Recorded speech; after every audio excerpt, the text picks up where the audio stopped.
Hey, let's have a quick chat about The Prd Twr by Barbara Tuchman, 1965 work of nonfiction, portrait of the world before the war, 1890 to 1911. Was drawn to this because I am doing my 1901 project, which is reading into the world where my grandfather was born in 1901. And as such, this book was the squee-worthy discovery for me. I had already read Barbara Tuchman's Distant Mirror, which is her talking about the 13th century Europe.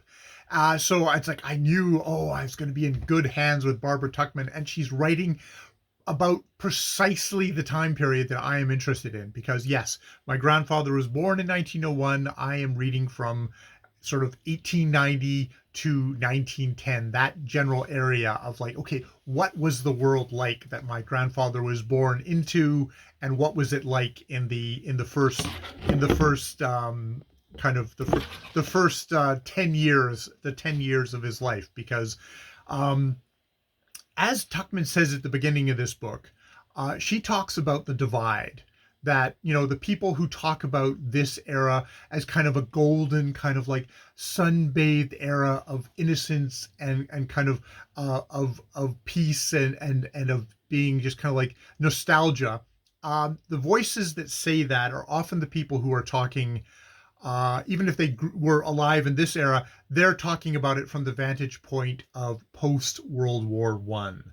And I think this book, Tuchman, does a really good job of using sources that are very contemporaneous, like are of the era before the World War, is what she sort of uses to construct this portrait of the world. And by world, it is very much a world that is the European and American world, Tuchman being an American, and the focus is very much the United States and Europe.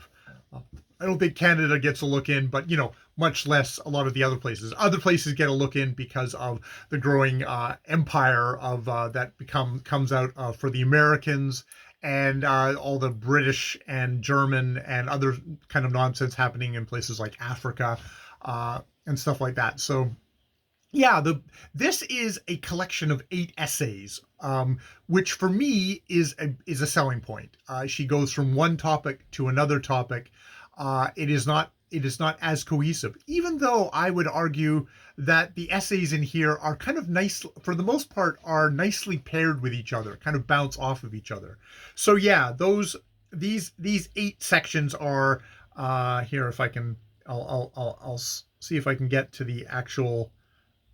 Do I have my list here? Actually, I can even be even more efficient and look at the table of contents. And we have the 8 are the patricians, England, 1895 to 1902, which is very much the aristocrats are in control of England. This is still of them at their height, their most arrogant, their most, we know what's best. Democracy is not a good idea. How can people who don't make the money actually rule and decide how that's going to happen? We have the kind of the contrast to that, because God, I wanted to punch the ultra luxurious, arrogant, just fucking rich bastards of that time is then countered with the idea and the deed, which is the anarchists who want to burn the whole system down, and are very much coming out of the people who do not benefit, the majority of people who do not benefit from like the aristocratic thing.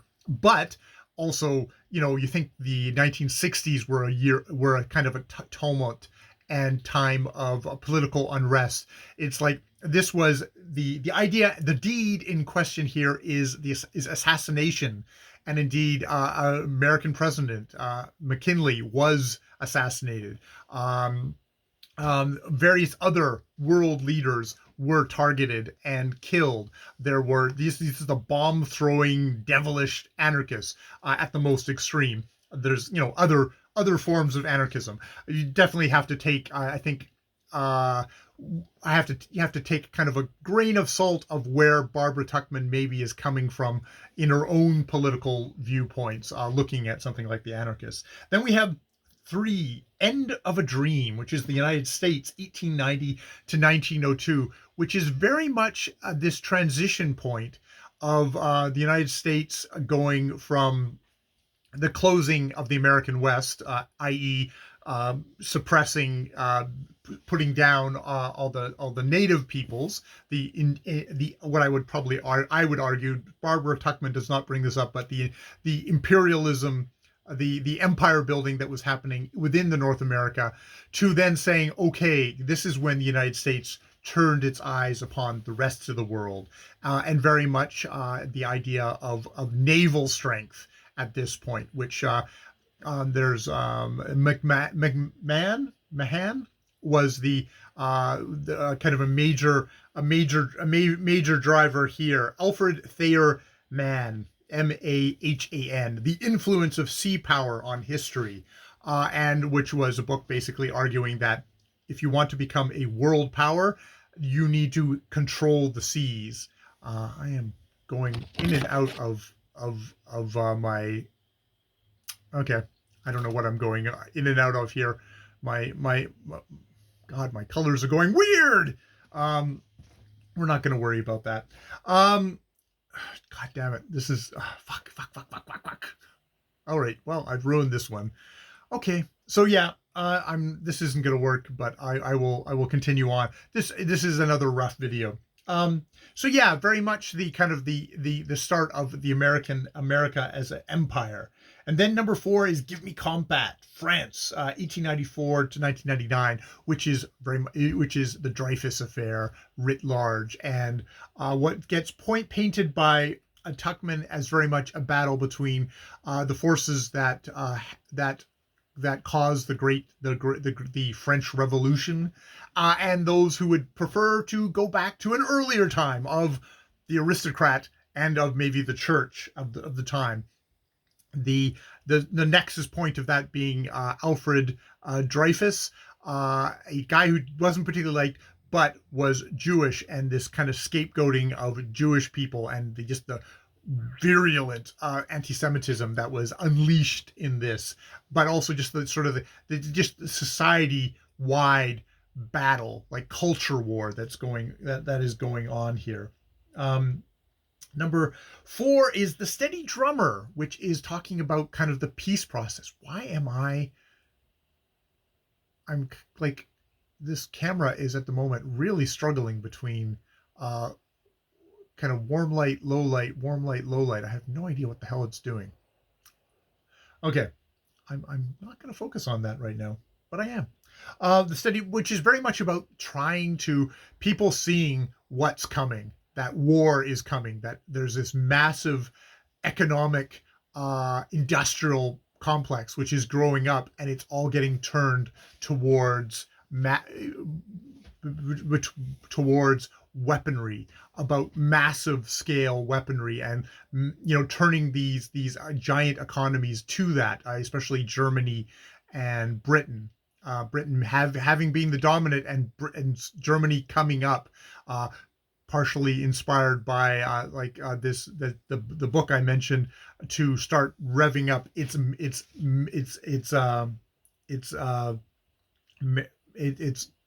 sea power, but also just a gunless power. We have the Boer War happening in here, and that being a great shock to the British system of we thought we were just going to roll over it, like we've been rolling over everyone for the last 100 years, and this being oh no, some well-armed Boers, South Africans, can actually put up a very determined and resistant fight against the British, and how the British react to that gives us concentration camps. Yeah, we've just like the steady failures of that to do. Number 6, Neroism in the Air. I actually had to go back and check what this was about, because the main focus of this chapter is about Richard Strauss, the great composer. and it's like a fascinating chapter on that. It seems slightly out. It's I think it's getting at just sort of the general culture of Germany at the time and how it's thinking, but it was the one chapter that felt like it's like one thing doesn't like the on. Number 7 is the transfer of power, England, 1902 to 1911, which is very much a companion one to the patricians, as much as the anarchist one is also a companion one to the patricians, which is very much about the shift, the political shift in power starting to happen here. It doesn't complete here, but the aristocratic hold on power is actually it gets shattered. You get the liberals in, which is kind of a start on maybe having a democratic appeal of who's going to be controlling England. This is very much an England centric thing versus United States, which had much more of a kind of a direct democracy, much earlier than this. And then number 8 is the death of Jaurès, which is the socialist, 1890 to 1914, which was it's an interesting chapter of just like, okay, new thought of like, well, okay, Marx said that you're going to get so much capitalism that the workers will revolt, but that's not actually happening. Maybe the actual conditions of living with enough societal pressures and reforms are actually improving, and they're being definitely a part of socialists who just want to make things worse. So there will be revolution.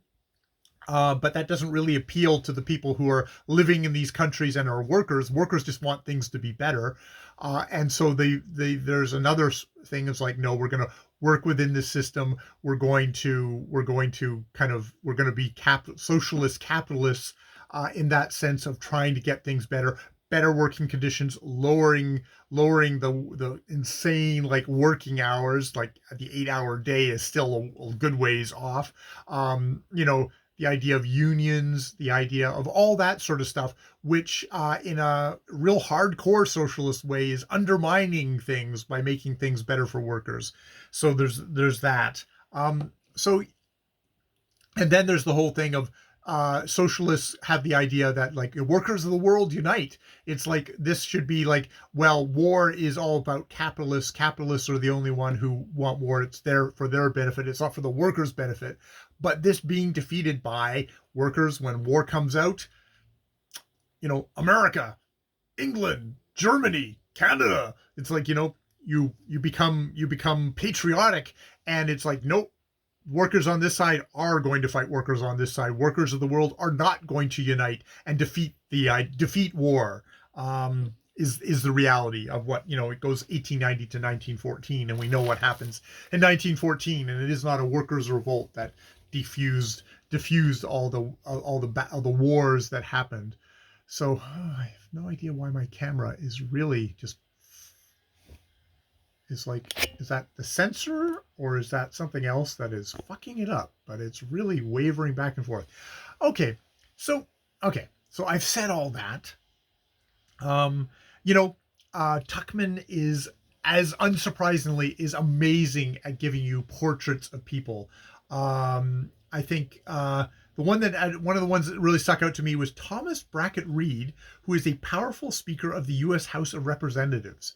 And he was on the side of like, no, America should not become this big military power of the world who becomes another empire like the one that the English empire that we overthrew. That is seeing that as a betrayal of the founding of the United States. He lost that. He lost that battle. But just a really vivid kind of portrait of this fellow, of his persuasiveness, his power, his kind of urbanity. I'm so red right now, and then I'm not red. What the fuck's going on with this? I have no idea. I will have to look into that. So yeah, you get stuff like, you get things like that. You get,